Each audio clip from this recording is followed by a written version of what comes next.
I pledge allegiance to the taco stands of the United Tacos of America and to the taqueros and abuelas of this great land, one nation under tortillas with limones and salsas for all.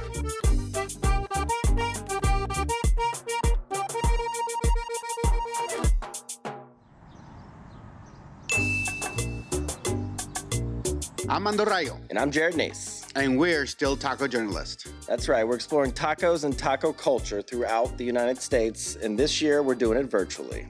Today, we're going to talk about one of my favorite people in the whole wide world. Unsung hero, the jefe, the mero mero. The jefe of jefes. That's right. The taquero tradicional. That's right. Your friendly neighborhood taquero. Or taquera. Or taquera. You know, this person is always there for you. Yep. You walk up, you smell the smells, and he is ready.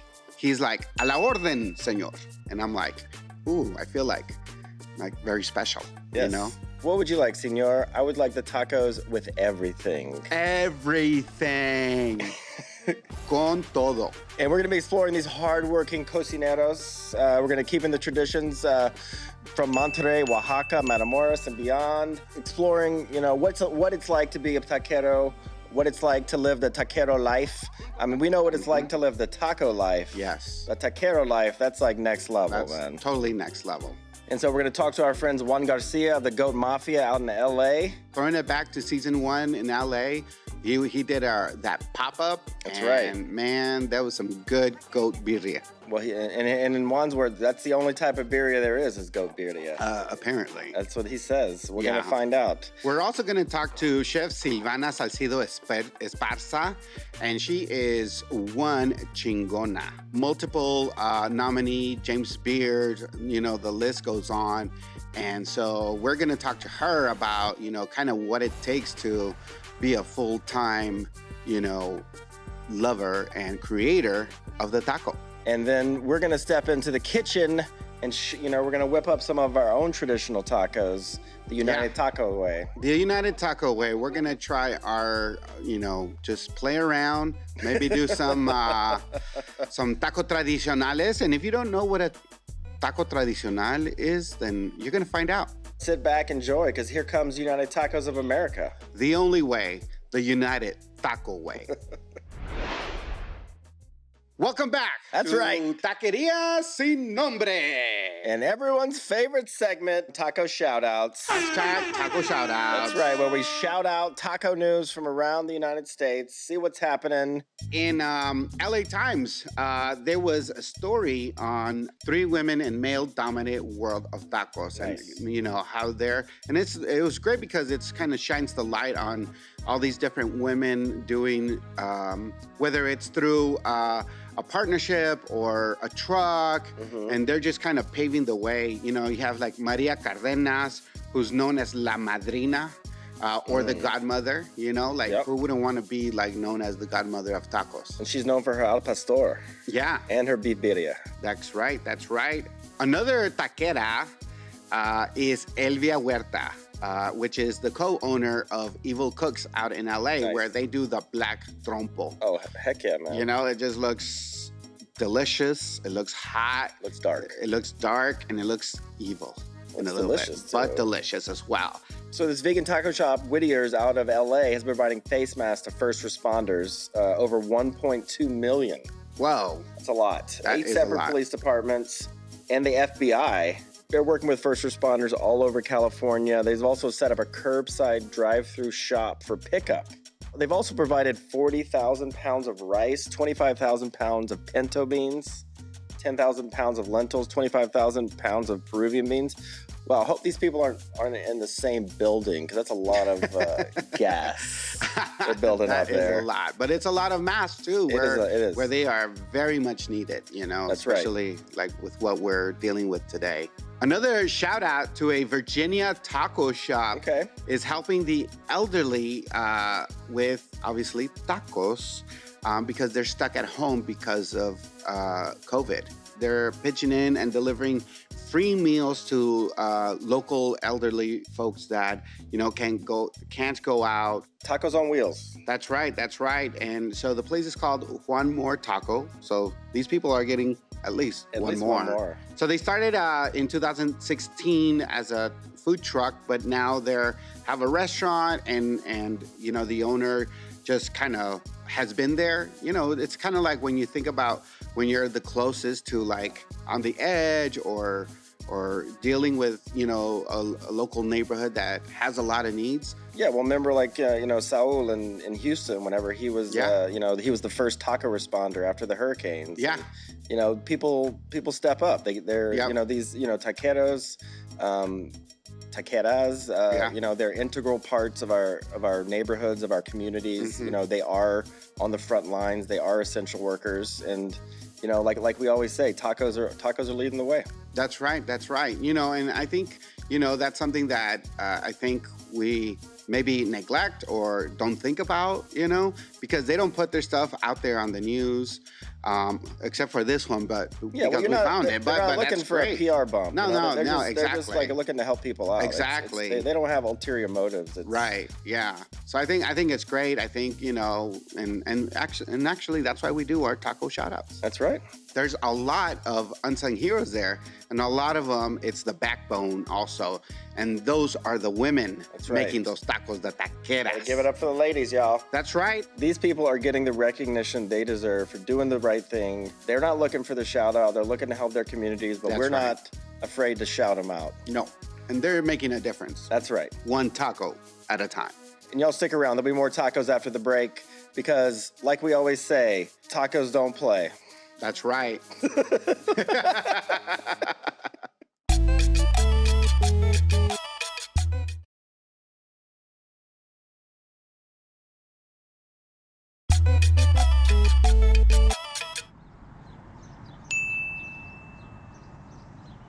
I'm Mando Rayo. And I'm Jarod Neece.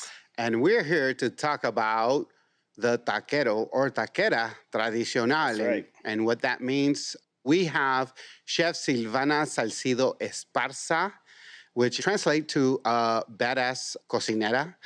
And she's earned over 5 James Beard Award nominations and Food and Wine's Best Mexican Chef 2017. She's a successful business owner and promoter of the arts as well. That's right. And we're also going to talk to Mr. Juan Garcia from the Goat Mafia in Los Angeles, one of the city's hottest pop-ups. Maybe it's popped up officially now. We're going to talk to him and see how his restaurant is doing and thriving in these COVID times. A fourth-generation birrerio. Is that correct? I'm sure he'll correct you. I'm sure he'll correct me from Jalisco. His recipe has passed down from generation to generation. Thanks for being here with us, y'all. So tell us about why the Goat Mafia.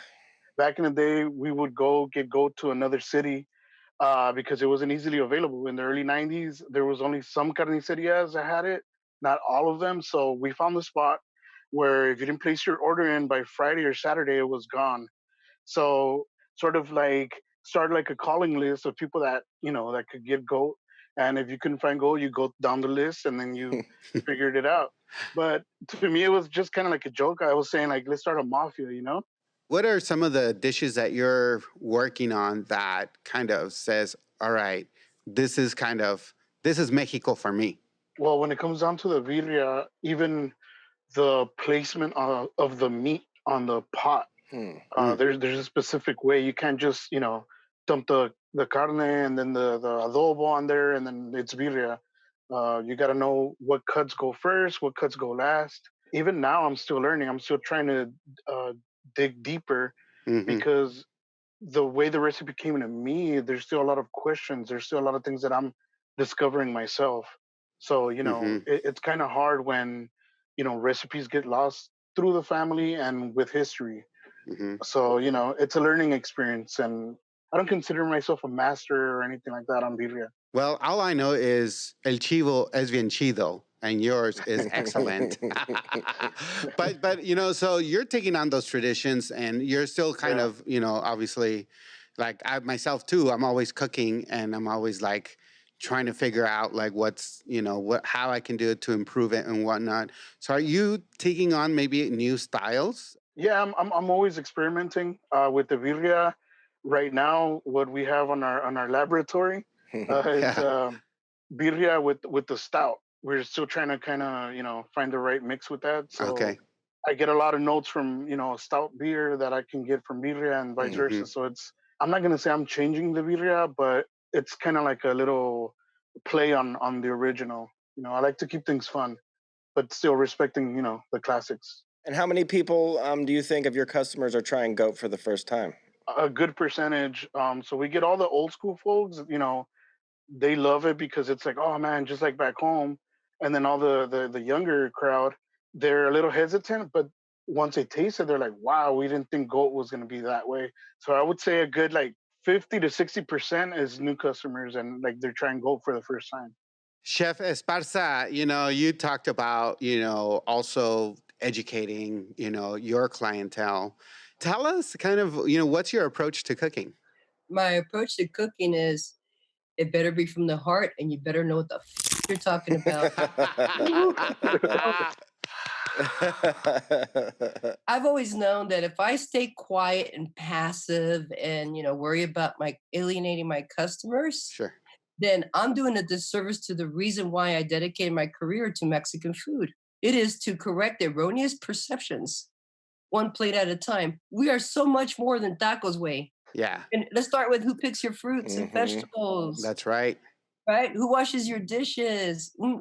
La raza, the underserved, the unprivileged. So, what are some of the biggest misconceptions that you faced when you started cooking? Where are my chips and salsa? Where's combination number 8? Don't you have chile rellenos? It's an argument or a conversation we had for the ages. Nosotros como Mexico-Americanos, right?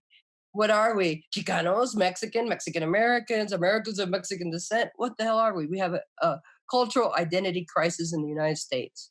And it's left to our own interpretation, really. Hmm. And the same thing applies to the food. Let's take American barbecue. We just had the 4th of July, the All American barbecue, the tradition, right? Yeah. You know where that comes from? Mexico. I traveled 3 months, 17 states, Hmm. 13,000 miles, just to confirm that my suspicion that barbacoa and barbecue Barbacoa. is the mother of barbecue. Are you a hardcore traditionalist where you're just like, this is what it is? Or are you also playing around? There's plenty of people who do hardcore traditional way better than I could even attempt. I make things up. I'm a chef. So, if there was one thing that you could tell America around Mexican food, what would that be? Well, I personally would say what you know is so wrong. You're- and that include your perception is so erroneous, and if it's wrong on Mexican food, it's wrong about anything to do with Mexico, unless of course you're an expert. Sure. Juan, what about you? Keep digging. What we know about Mexican food to me is just the peak of the iceberg. There's so much, as a Mexican myself, there's so much I don't know about my own culture, not because I don't want to, but a lot of traditions are getting lost as we speak. So, the new generation doesn't take any interest into digging that up. And, we should dig more, even if it's within our own family, our own recipes. So just keep digging. Well, Chef Esparza, Juan, thank you so much for joining us in this conversation around what traditional tacos and Mexican food is. Both of you are taking, taking that conversation, I think, deeper in your own ways. Both chingones. Yeah, keeping it Oh real. man, thank you. Thank you guys. Thank you all. Miss you guys. Yes, miss Muchas you. gracias. Look forward to seeing you in LA again, and we can't wait to visit you in Awesome. Phoenix. Okay, thank you, Right, Chef Sure. Esparza. Okay. Adios.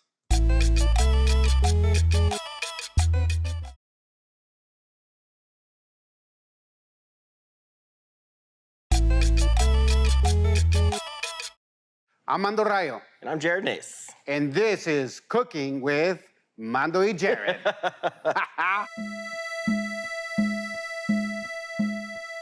That's right, and we're doing traditional tacos today. What are you cooking up, man? I'm cooking up the muy traditional carne asada. Nice.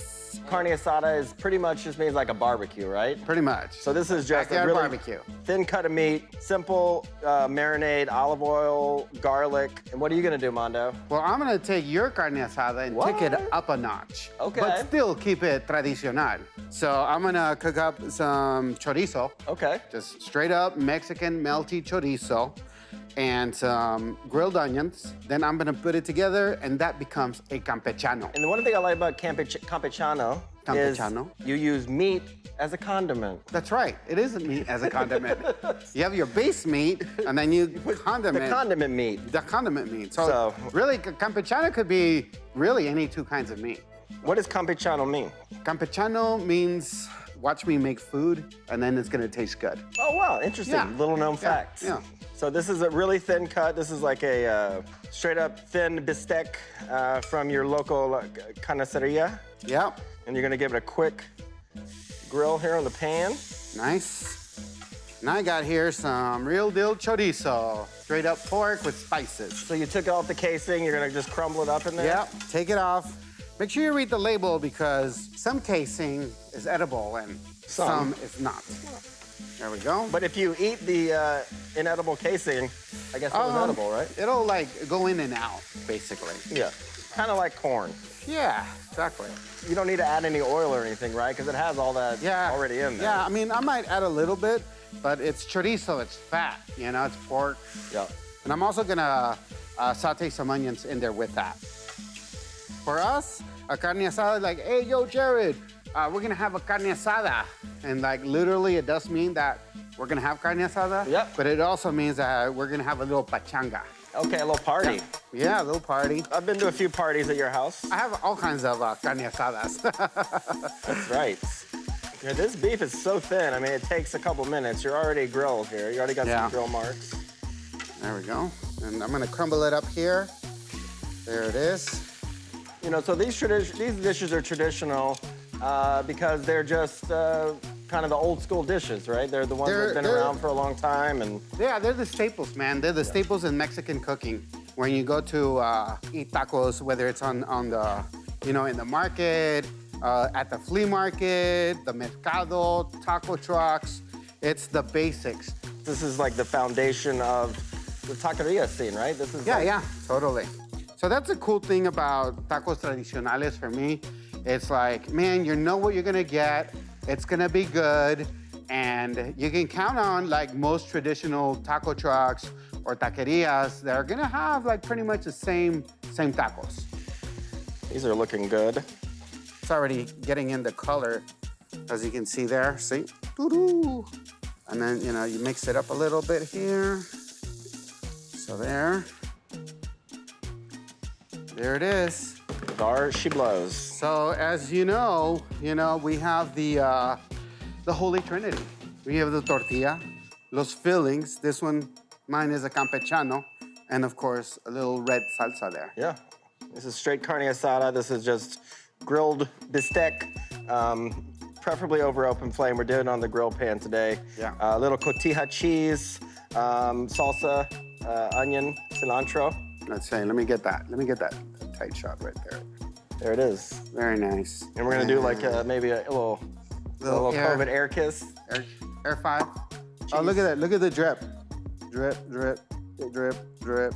Yep, Mando loves that drip. Drip. Keep drip, dripping. Drip. All right.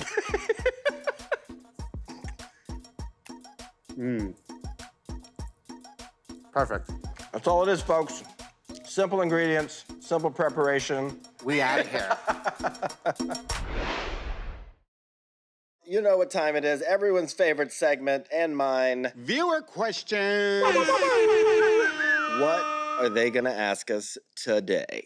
Let's find out. First question from La Flaca ATX. Why do street tacos taste better when you're standing up? Or is it just me? It's not you. It's not just you. It is not just you because when you walk up to a taqueria or a window, the tacos always taste better because you're taking in the colors That's right. and the smells and the people and the chatter and the neighborhood. And what better way to eat a taco than stand up, eat it, tilt the head, not the taco. It's in that first bite where you're like, oh, la madre, that was a freaking good taco. All right, here's another question. Interesting. Robert Gomez. At Robert Gomez. Said, who are some taqueros you look up to? I definitely look up to the guy who runs Cuantos Tacos because he's like 7 feet tall. Yes, he is. He's very tall. You know who I look up to? Who's that? Is Marco's father from Carnitas Uruapan in Chicago. That man has been in business for 40 plus years. Yep. And he started in this little section, little building, and just with a caso in his carnitas, you know. So for me, that really kind of takes me back, you know, to growing up and eating carnitas with my tío. Mm-hmm. Shout out to my tío, you know, he doesn't consider himself a taquero, but he definitely is. Mucho respeto. Thanks for sticking around. You did it. You made it. The end of the episode. It's like, the end of any good book. You're just like, you can't feel wait satisfied. to start over, open it That's up right. again into, the next episode. That's right. And we'll see you next time in United Tacos of America. On to the next one.